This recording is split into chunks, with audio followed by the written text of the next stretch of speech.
और मैं एक छत्तीसगढ़िया किसान घर के लइका हरव।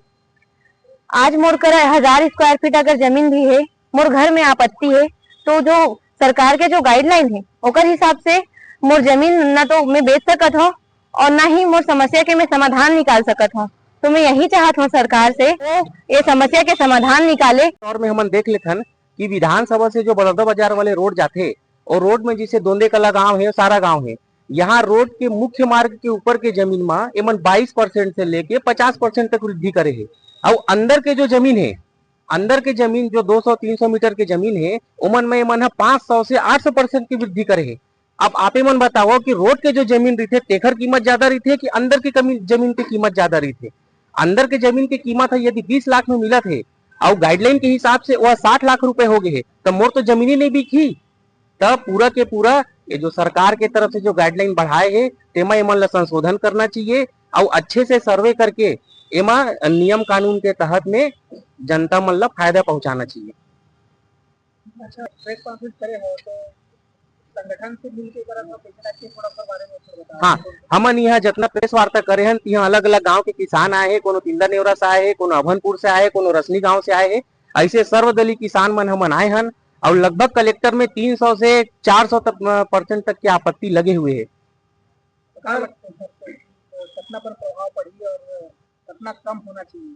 आज हमन देखबो तो लगभग 90% रजिस्ट्री मन है और रजिस्ट्री ऑफिस खाली पड़े हुए है। रजिस्ट्रियां एकदम शून्य के बराबर हुआ थे, जेकर से किसान मन ला भी घाटा है और सरकार ला भी घाटा है।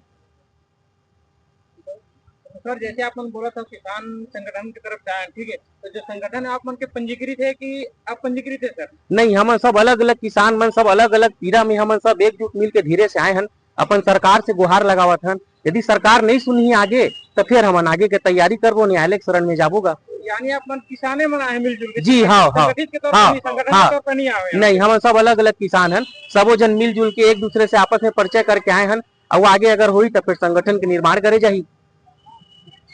और कोई ऐसे विशेष बात है जिनका बताना चाहे? बस यही है कि सरकार है जिन हिसाब से सर्वे करके बिना जनता के राय ला जान के जो थोपे गए गाइडलाइन ला ओला वापस लेवाए और अच्छे से सर्वे करे और तब तक ये जो गाइडलाइन ला लगाए लागू करे है तेला निरस्त करे जाए।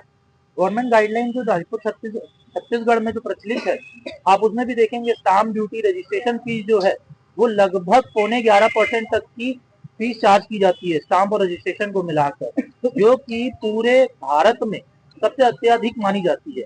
एक समय में छत्तीसगढ़ की जो स्टाम्प ड्यूटी रजिस्ट्रेशन फीस होती थी वो सबसे न्यूनतम मानी जाती थी और आज देखेंगे सबसे मैक्सिमम हो चुकी है। इसका भी जो गवर्नमेंट को अगर एक जो अपना फंड मिल रहा है तो अब पहले से ही अच्छा मिल रहा है। गाइडलाइंस पे इतनी वृद्धि किस आधारों पे की गई है, किस चीजों को देख के की गई है? हमारा रिक्वेस्ट यही है कि जो रेट बढ़े हैं या तो उसके आधार मार्केट में लाए, हमको पता चले किस आधारों पे आपने खोले हैं, और या तो फिर जो नियम होते हैं उसके आधारों पे आप नियमों में जो आपने संशोधन किए, रजिस्ट्रियों को रेट बढ़ाए हैं, उसको आप वापस लीजिए और नियमों के हिसाब से ही आप सिर्फ संशोधन कीजिए।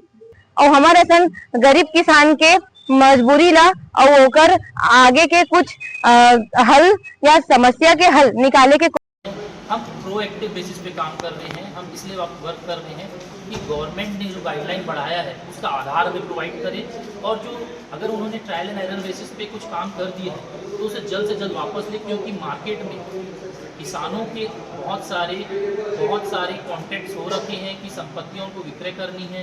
अभी तो ऐसी वाटर टाइप सिचुएशन क्रिएट हो चुकी है जिससे न वो विक्रय कर पा रहे हैं और जो जिसे खरीदना था वो खरीदने के अक्षम हो चुका है। डिमांड अगर पूरी नहीं होती तो आगे की रणनीति क्या होगी? अब हमारा तो अभी विनम्र निवेदन है हाल फिलहाल, तो फिर नहीं तो हमको न्यायालय की शरण लेनी पड़ेगी, रिट के थ्रू, PIL के थ्रू हमें शरण लेनी पड़ेगी। कोई धरना प्रदर्शन अगर करेंगे? नहीं, हम उस नेगेटिव एस्पेक्ट से बिल्कुल भी नहीं खड़े हो रहे हैं। अभी रजिस्ट्री की क्या स्थिति है? रजिस्ट्री की स्थिति ऐसी हो गई है कि आप देखेंगे रायपुर की, मैं एक एग्जाम्पल दे दूँ आपको, तो रायपुर में 5 सब रजिस्ट्रार बैठते हैं जहाँ पे डेली कम से कम 50 रजिस्ट्रियों के स्लॉट्स थे। मैं आपको खुद नहीं बोलूँगा, आप चाहे खुद IGRS NGDRS की साइट पे चले जाइए, आप खुद देख लीजिए जो डाटा है, जो एक समय पे डेली एक स्लॉट खाली नहीं होता था, आज आपको तुरंत तत्काल में रजिस्ट्रियाँ हो जाएगी। क्यों? क्योंकि दिन भर खाली बैठे हैं रजिस्ट्रार लोग। आप खुद समझ सकते हैं रजिस्ट्रियाँ हो नहीं थी। इसके अलावा मैं ये भी बता दूँ, गवर्नमेंट ने बीच में बहुत सारे चेंजेस किए थे। अच्छे मैं नहीं बोलूँगा, क्यों? क्योंकि गवर्नमेंट ने जो रेट एक तत्काल बुकिंग के लिए लाए थे 15,000 रुपये का, और दीगर तहसील का 25,000 रुपये का एक एक्स्ट्रा फीस चार्ज कर रहे थे। क्यों? क्योंकि अगर आप आरंग तक नहीं जा सकते तो आप रायपुर में रजिस्ट्री करा सकते हैं, उसका 25,000 तक आपको एक्स्ट्रा लगेगा। ये तत्काल देखिए इसमें तो सरकार के नहीं, जो गाइडलाइन के रेट बढ़े हैं ना, वो बढ़े, हम उस पर आपत्ति नहीं दर्ज कर रहे। जो इतने औने पौने जो रेट बढ़ते हैं, जमीन पे हर कोई इन्वेस्ट नहीं कर पाता एक समय में, उसके लिए लाखों रुपए करोड़ों रुपए लगते हैं। वो आदमी एक एक रुपए रात रात भर जोड़ के जो जमीन संपत्ति खरीदता है, उसके बाद वो एक बहुत बड़ा डिसीजन लेता है। उसके बाद वो देखता है कि क्या वहाँ पे हमको फायदा है कि नहीं है। बहुत बड़ा एक डिसीजन भी होता है और एक बहुत सोचा समझा डिसीजन भी होता है। मगर जो रेट बढ़े हैं वो एक तरफा रेट बढ़े हैं। वो एक ऐसा हो, मैंने जैसे सिचुएशन आपको पहले भी बता दी कि रातों रात 100 का 200 पेट्रोल आप नहीं कर सकते। करके उसका सेट करना, वो चीजों को लागू किया जाए। हम सबके लिए खड़े हैं, चाहे कोई व्यक्ति प्रो बोनो केस भी हम यहाँ पे लेंगे उनके साथ। अगर किसी को इस प्रकार का लगता हो कि आपको तकलीफ हो रही है और आपकी गवर्नमेंट नहीं सुन रही है, तो हम आपके साथ खड़े हैं। आपके साथ नहीं, आपके पूरे परिवार के साथ, हम पूरे आपके समाज के साथ, हम पूरे विश्व के साथ खड़े हैं। क्यों? हम बढ़ेंगे तभी हमारा विश्व बढ़ेगा, विश्व बढ़ेगा तभी हम सब की उत्पत्ति अच्छी होगी, और हम एक ऐसी सिचुएशन ला सकेंगे जिसमें इकोनॉमी बूस्ट हो सकेगी। क्योंकि अल्टीमेटली इकोनॉमिस्ट ये कहते हैं कि आपको जो रहना है, आपको जहाँ पे रहना है, जहाँ रहना है, आपको एक वेलफेयर सोसाइटी मेंटेन करनी है। तो वेलफेयर सोसाइटी तभी मेंटेन हो सकती है जब आप अच्छे मैं अच्छा, आप बुरे मैं बुरा। वो वाली सिचुएशन नहीं लानी कि आप बुरे मैं बुरा, या आप अच्छे मैं अच्छा हूं तो सब अच्छे हैं। आप बुरे होंगे तो आपकी नजरिया ही ऐसा बुरा होगा कि आपको सिर्फ सबकी बुराई दिखेगी।